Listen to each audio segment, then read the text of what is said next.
দর্শক, দিনরাত নিউজের ফেসবুক পেজে আপনাদের স্বাগতম। আমরা যুক্ত হয়েছি মূলত হবিগঞ্জ শহরের একাংশে প্রায় 7 ঘন্টার কাছাকাছি হয়ে গেছে, কিন্তু এখন পর্যন্ত বিদ্যুৎবিহীন অবস্থা রয়েছে এই দীর্ঘ সময়। ফলে এই এলাকার যে মানুষজন রয়েছেন তারা কিন্তু চরম দুর্ভোগে পড়ছেন। আজকে বেলা 2টার দিকে হঠাৎ করে এই বিদ্যুৎ চলে যায়। এটি হচ্ছে হবিগঞ্জ শহরের যে প্রেস ক্লাব সড়ক সহ যে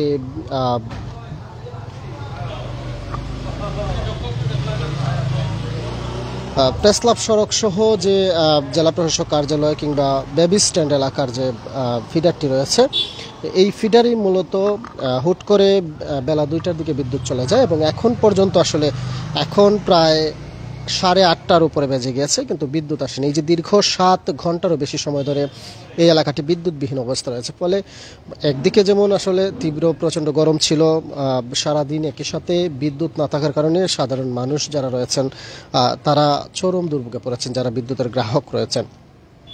অনেকেই যেটি বলছিলেন যে এই যে দীর্ঘ সময় বিদ্যুৎ না থাকার কারণে তাদের বাসা বাড়িতে যে পানি তোলার প্রয়োজন সেটি তারা করতে পারছিলেন না, রান্না বাড়া বন্ধ রয়েছে, ওয়াশরুমে যাওয়ার যে বিষয়টি সেই ক্ষেত্রে আসলে দুর্ভোগ পোহাতে হচ্ছে। একই সাথে ব্যবসা বাণিজ্যের ক্ষেত্রে তো বড় ধরনের ক্ষতি এবং সমস্যার মুখোমুখি হতে হচ্ছেই।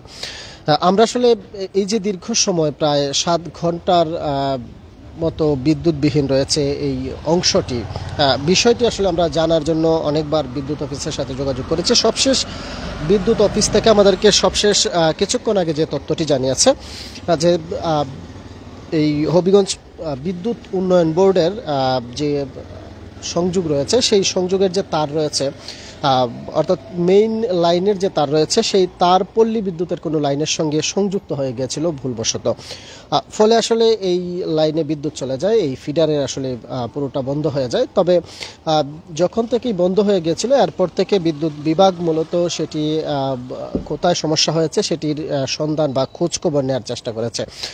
তবে এই দীর্ঘ সময় আসলে তারা বিভিন্ন জায়গাতে খোঁজাখুঁজি করেও কোথায় আসলে সমস্যাটি হয়েছিল সেটি তারা চিহ্নিত করতে পারেননি। সবশেষ আসলে সন্ধ্যার দিকে তারা সেটিকে চিহ্নিত করতে পেরেছিলেন 5টা, 5:30 কিংবা 6টার দিকে। তবে তখন এই তাদের যে সমস্যাটি হয়েছিল অর্থাৎ পল্লী বিদ্যুতের সঙ্গে বিদ্যুৎ উন্নয়ন বোর্ডের যে লাইনটি সংযোগ হয়ে গেছিল সেটিকে বিচ্ছিন্ন করতে গিয়ে বিদ্যুৎ উন্নয়ন বোর্ডের একজন লাইনম্যান তিনি কিন্তু কিছুটা আহত হয়েছেন। হবিগঞ্জ সদর হাসপাতালে তিনি চিকিৎসা নিয়েছেন। তবে তিনি যেটি বলছেন যে এখন পর্যন্ত আসলে যিনি আহত হয়েছেন তিনি কিছুটা ক্ষতিগ্রস্ত হয়েছেন, তবে নিরাপদ রয়েছেন। এরপরেই মূলত ওই জায়গাটিতে সংস্কার কাজ, যেটি আসলে লাইন থেকে বিচ্ছিন্ন করার যে বিষয়টি এবং যে ফিডারে এখন পর্যন্ত বিদ্যুৎবিহীন অবস্থা রয়েছে সেখানে বিদ্যুৎ সংযোগ চালুর জন্য পল্লী বিদ্যুৎ উন্নয়ন বোর্ডের যে কর্মীরা রয়েছেন তারা কাজ করছেন।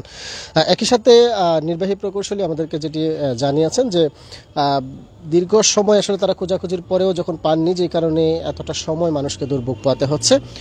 তবে হয়তো 20-25 কিংবা আধা ঘন্টার মধ্যে বিদ্যুৎ চলে আসতে পারে এই লাইনটিতেও, তিনি কিন্তু সেই বিষয়টি জানিয়েছেন আমাদেরকে।